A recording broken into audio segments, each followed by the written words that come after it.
Barnabas Bigglesworth was rich, very rich, richer than rich, like really rich. He was a quadrillionaire. But that wasn't his most remarkable feature. Oh no, Barnabas was known for his mustache. It was shaped like the triangle on a $1 bill, a glorious shimmering golden triangle. People said it brought him luck. Barnabas loved his mustache. He had special combs. He used special shampoo. He even had a tiny mustache hairdryer. He believed his mustache could talk to him. It told him secrets about the future. One day, the mustache whispered, "Invest in rubber duckies." Barnabas listened. He bought a rubber ducky factory. And guess what? Rubber duckies became the hottest toy in the world. The mustache was never wrong. Barnabas discovered he could hear other people's thoughts too, just little whispers at first. Like when Mrs. Wigginsbottom, his housekeeper, thought about fluffy kittens, or when Mr. Crumb, his butler, wished he had a bigger hat. At first it was just funny, but then Barnabas realized he could use his powers for good. He heard a little boy crying. The boy lost his puppy. Barnabas used his powers to find the puppy. The boy was so happy. Barnabas decided to help more people. He started a charity. He built hospitals. He gave away millions. He even used his powers to predict the winning lottery numbers. But he only gave them to nice people. One day, Barnabas craved donuts. Jelly-filled donuts. He went to his favorite bakery. "One jelly donut, please," he said. But then he heard a thought, a very naughty thought. The baker was going to use old jelly, Barnabas gasped. "Don't use that jelly," he cried. The baker was shocked. How did he know? Barnabas pointed at his mustache. "My mustache told me," he declared. The baker was scared. He promised to use fresh jelly. From that day on, everyone knew Barnabas had a special gift. They lined up outside his mansion, hoping to hear his predictions, hoping for advice, hoping he wouldn't notice if they were wearing old socks. Barnabas used his wealth for good. He built a giant birdhouse for all the pigeons in the city. It had tiny elevators and miniature swimming pools. He donated millions to the art museum. They renamed it the Bigglesworth Gallery of Wondrous Things. But not everyone loved him. Some people were jealous. They said his mustache was fake. They said he got his money by cheating at bingo. Barnabas didn't care. He knew the truth, and his mustache knew even more. One day, a famous detective came to his mansion. He had a mystery to solve. The Queen's crown was missing. Could Barnabas help? The detective, Inspector Snodgrass, was a serious man. He also had a very important-looking mustache. It was long and droopy, like a walrus. "Mr. Bigglesworth," he said, "we need your help. The Queen's prized possession, her diamond-encrusted toupee, is missing."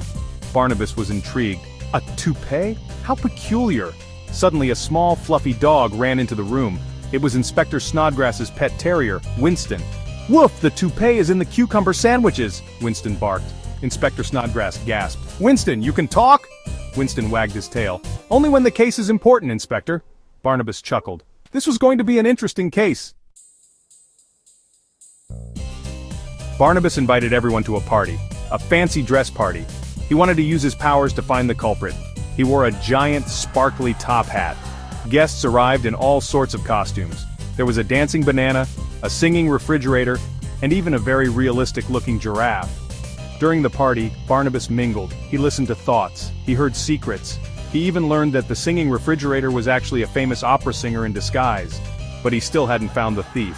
Then he saw her. Lady Honoria Flouncybottom, a socialite known for her love of sparkly things and her terrible toupee collection. Barnabas knew he had found his suspect. Barnabas made a show of reading Lady Honoria's mind. He dramatically declared, "You, Lady Flouncybottom, stole the Queen's prize toupee." Lady Honoria fainted, right into a bowl of jelly. When the guards searched her purse, they found the missing toupee. Case closed. News of Barnabas's incredible deduction skills spread. He became a global sensation.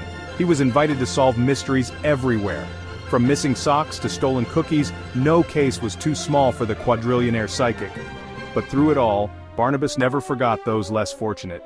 He continued to use his wealth and his gift to help others. Secretly, he became the world's biggest anonymous benefactor. Nobody knew it was him, except his mustache, of course. Life was good. Barnabas was happy.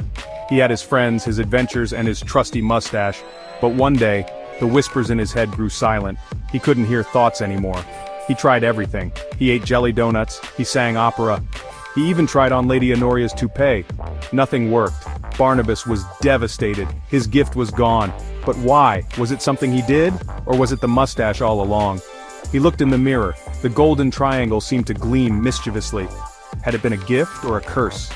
Barnabas realized something. He didn't need psychic powers to be happy.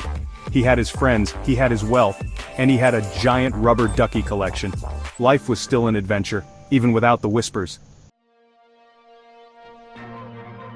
One morning, Barnabas disappeared. Vanished without a trace.